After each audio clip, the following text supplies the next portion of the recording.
Salut les artistes, on se retrouve pour le deuxième composite sur la thématique des Vikings. J'avais tellement hâte de vous le faire celui-là, je me suis dit avec la sortie d'Assassin's Creed Valhalla, il fallait que je fasse un montage photo sur cet univers que j'aime beaucoup. Alors avant de commencer le speed art, si ce n'est pas encore fait, je vous invite à me suivre sur Instagram. J'ai partagé le montage final dessus et comme j'ai caché quelques éléments dans mon montage photo sur l'univers d'Assassin's Creed, vous pouvez essayer de les retrouver avant de voir le making of où tout sera évidemment dévoilé. L'idée était simple, c'était de créer une scène avec un viking, mais version petit budget, donc pas de dracard, juste une baignoire, et faire une scène un peu parodique, un peu absurde. Au niveau des statistiques, j'ai mis 4 jours pour le montage photo sur Photoshop, j'ai enregistré plus de 14 heures de capture et j'ai utilisé 310 calques. Avant de commencer, je vous rappelle aussi que vous pouvez modifier la vitesse de la vidéo, vous pouvez ralentir le speed art pour visualiser plus facilement certains passages. Après, je vous invite aussi à me dire dans les commentaires, est-ce que vous voulez une voix off? Est-ce que c'est un plus pour vous ou juste un fond musical, ce serait suffisant? Et est-ce que vous voulez que je ralentisse du coup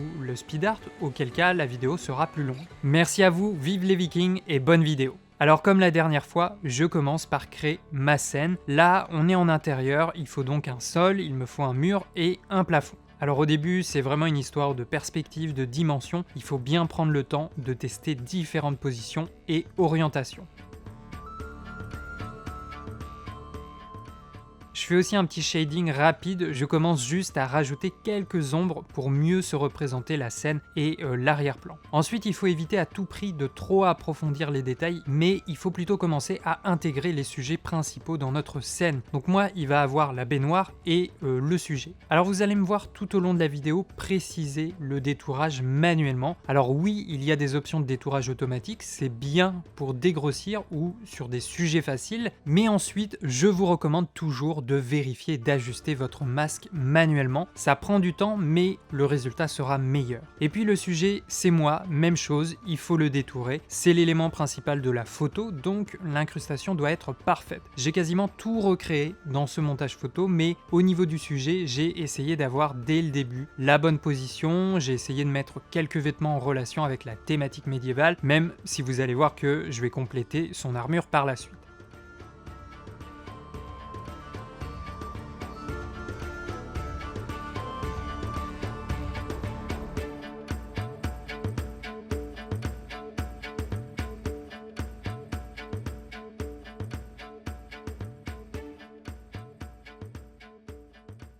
Alors après, l'élément avec lequel je vais beaucoup lutter pendant tout ce montage photo, ça va être les fenêtres, ça va être l'entrée de jour. Vous le savez, les sources lumineuses c'est très important dans un montage photo et moi j'aime bien que la source apparaisse à l'écran. Donc la source principale, là dans mon montage photo, ça va être la fenêtre. Maintenant, il faut encore que je trouve la bonne fenêtre. En plus, j'avais cette idée de rajouter des rideaux qui prennent le vent pour amener un effet de mouvement à la scène. Là, je suis reparti sur les murs, j'ai rajouté le plafond et un mur à gauche qui sera aussi l'encadrement de la fenêtre. Alors on le voit, là je suis un peu en train de modifier, faire des allers-retours avec la scène, surtout au niveau des dimensions des murs, du plafond. J'avais un peu du mal à trouver le bon rapport, les bonnes perspectives, et si je le fais pas maintenant, je pourrais pas avancer sur le montage photo parce que du coup l'ensemble ne sera pas crédible au niveau des dimensions et des perspectives. Là tu vois que les murs ont changé, ça donne un aspect un peu plus délabré. J'ai aussi modifié leurs dimensions et c'est aussi le défilé des fenêtres pour essayer de trouver la bonne.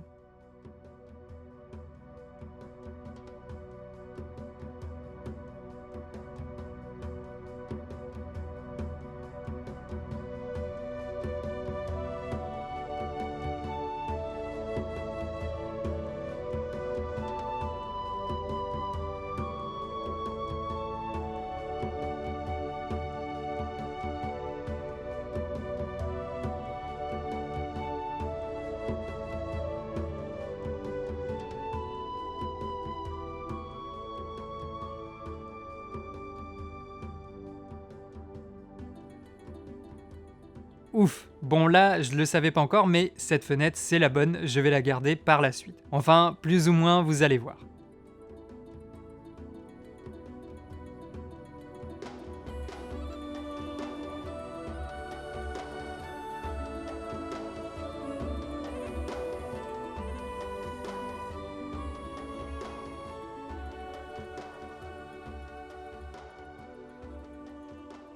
Alors là, je commence un peu à accessoiriser ma scène. J'ai mon décor, il ne devrait pas plus bouger que ça. Donc maintenant, je peux travailler les détails, faire vivre ma scène. Là, mon processus de traitement, c'est toujours le même. Je détourne mon objet, je le redimensionne, je modifie ses perspectives si besoin, et ensuite, je commence à travailler son incrustation dans mon décor. Je travaille sur la lumière et les ombres. Et vous allez voir, je travaille de manière progressive. J'augmente mon contraste petit à petit, mais je ne fais pas tout d'un coup. Je donne vie à ma scène petit à petit. Également, ce qui est très important, c'est que les calques d'ombre soient bien séparés des calques objets, parce qu'ensuite tu peux transformer le calque qui porte l'ombre en masque d'écrêtage, ce qui permet de le cibler sur le calque juste en dessous de lui, et donc sur son objet. Et donc là, le pinceau n'aura effet que sur l'objet et n'en dépassera pas. Après, pour l'application des ombres, observez bien vos sources lumineuses et vous aurez tout de suite la direction de la lumière. Tu remarques aussi, pour que l'ombre fonctionne et l'incrustation fonctionne dans un décor, il faut travailler l'ombre sur l'objet, mais aussi sur le sol, donc en dessous de l'objet.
Alors là, sur l'image finale, c'est peut-être pas facile à voir, mais c'est le dessin d'origine que j'ai fait pour me donner une idée de la scène et du montage que je voulais faire. Je trouvais que c'était une petite mise en abîme assez sympa à intégrer au composite. Donc là, il y a vraiment une longue partie sur l'incrustation des accessoires. C'est toujours la même chose, du détourage, changement de taille de perspective, et ensuite adapter le contraste avec des ombres.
Alors là, je voulais une deuxième source de lumière dans mon image, donc voilà, j'ai rajouté une petite lampe sur le tabouret. Ça rajoute une nouvelle couleur et ça va équilibrer aussi le rapport lumineux.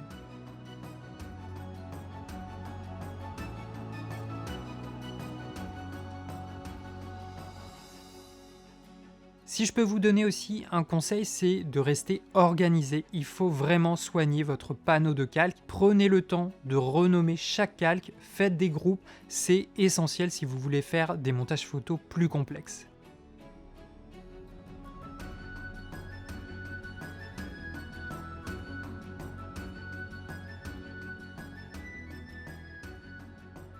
Alors là, j'ai rajouté le Tomahawk, c'est en référence à Assassin's Creed 3, c'est l'arme qu'utilise Connor Kenway, l'Amérindien, qui est le personnage principal du jeu.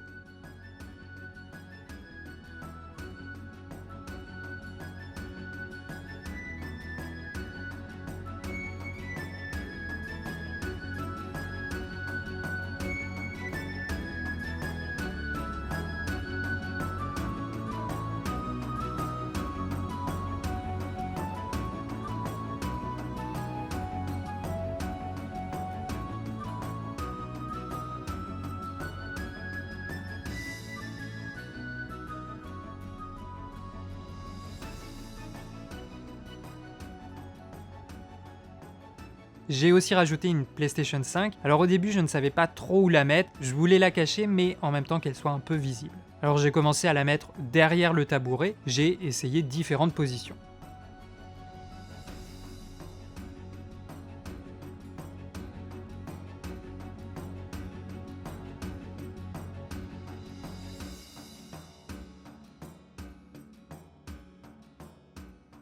Mais au final, tu vois, j'ai changé d'avis, je suis allé la cacher sous la serviette. C'était pas trop difficile à partir du moment où on a des calques, il suffit de placer celui de la PS5 en dessous de celui de la serviette. Bien sûr, après, il y a un travail au niveau des ombres pour faire correspondre les niveaux de noir.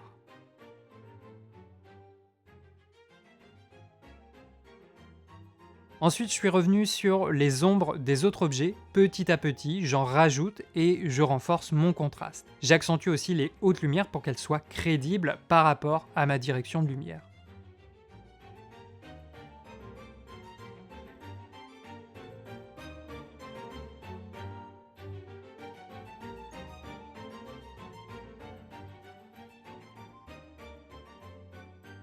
Alors là, pour ceux qui connaissent Assassin's Creed, c'est évident, mais pour les autres, là je viens de rajouter la pomme d'Éden, c'est l'artefact que convoitent les Templiers. C'est un autre petit clin d'œil à la saga, en plus ça fait un peu de lumière.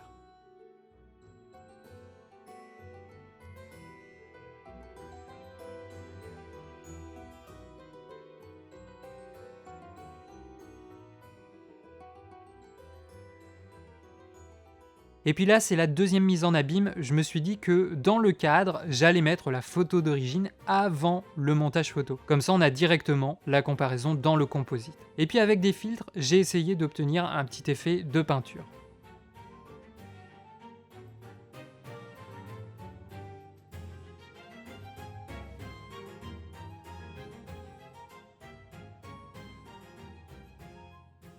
Ensuite, il est temps que je m'attaque au personnage central. Pour l'instant, je sais pas ce que vous en pensez, mais il fait moyennement viking. Que vaut un guerrier sans son arme? J'ai commencé par lui rajouter sa hache.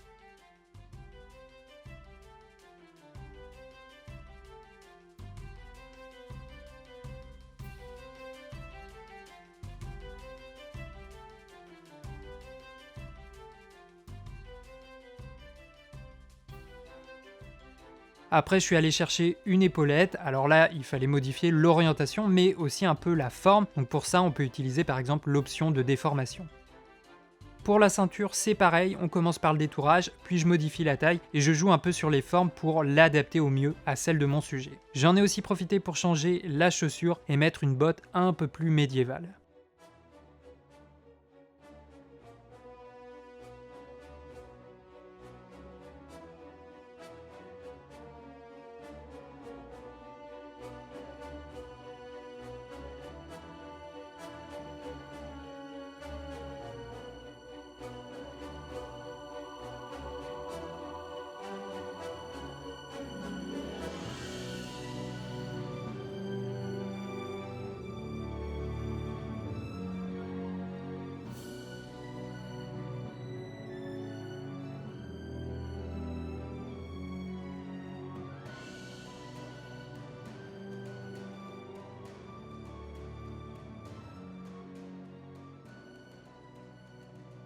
Alors là, préparez-vous, je me suis rasé un côté de la tête, mieux vaut le tenter sur Photoshop avant de le faire en vrai. Bon là, pour faire simple, j'ai juste copié une zone sur mon front que j'ai dupliquée à plusieurs endroits pour recréer mon crâne et éliminer une partie des cheveux.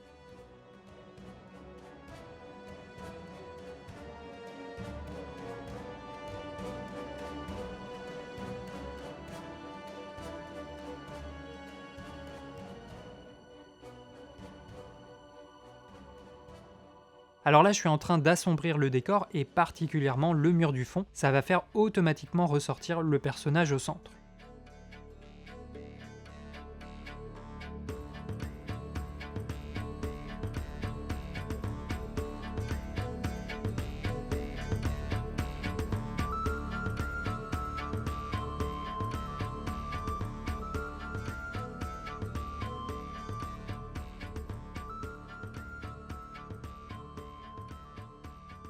Autre élément très important pour crédibiliser un peu ce montage photo et le sujet dans la baignoire, c'est rajouter de l'eau. Bon, certes notre viking n'est pas sur un drakkar, mais il a quand même les pieds dans l'eau. Donc là j'ai tout simplement rajouté une texture de mer à un calque de forme. Ensuite il faut surtout travailler les contours pour créer des remous et des petites vagues.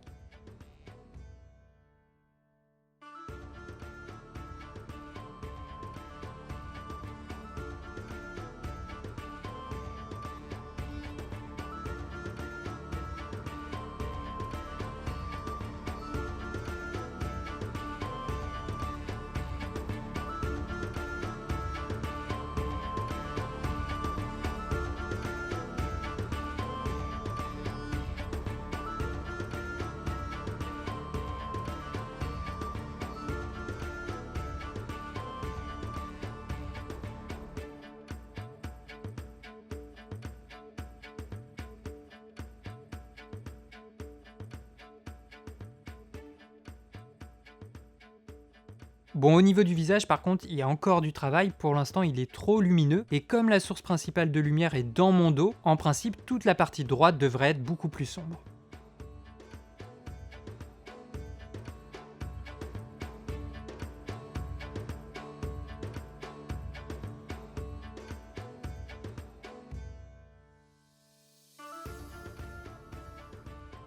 Au niveau des rideaux, j'ai sali un peu les bouts pour qu'ils apparaissent moins propres et j'ai retravaillé le contraste.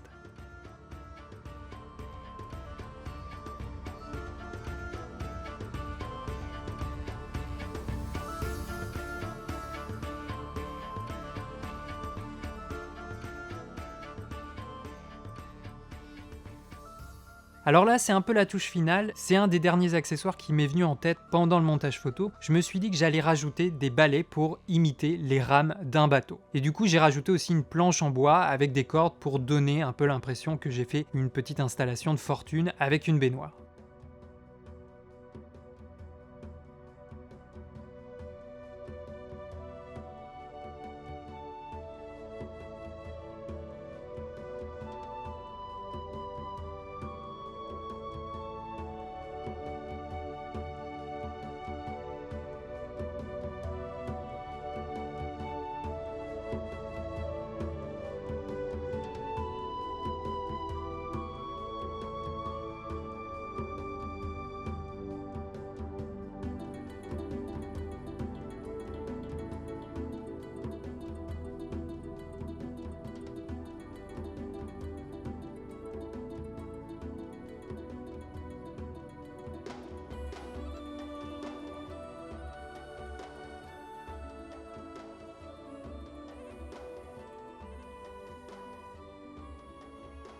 Et puis j'avais aussi prévu de créer la barre de douche avec le pommeau qui m'envoie de l'eau pour donner l'impression d'une tempête, mais bien sûr ça reste une parodie. L'objectif c'était de partir sur quelque chose de comique.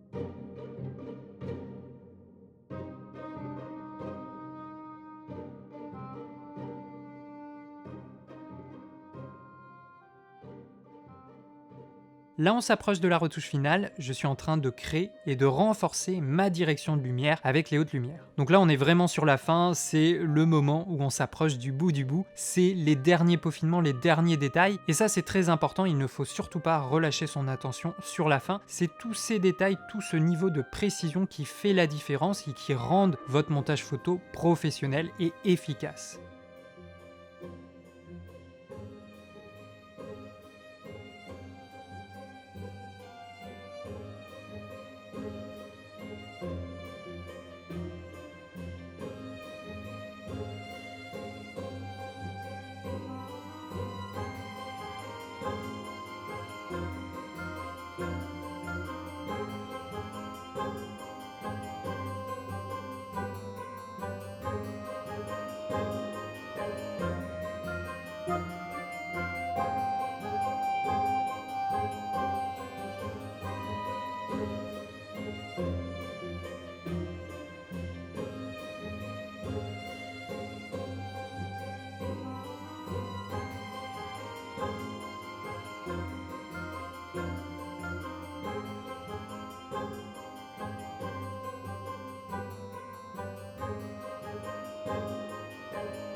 Voilà, on est vraiment plus très loin de l'image finale. Et puis enfin, j'aime bien terminer mon montage photo en fusionnant tous les calques, puis en appliquant un filtre Camera Raw pour donner le look final, l'attitude finale à mon image. Voilà le rendu.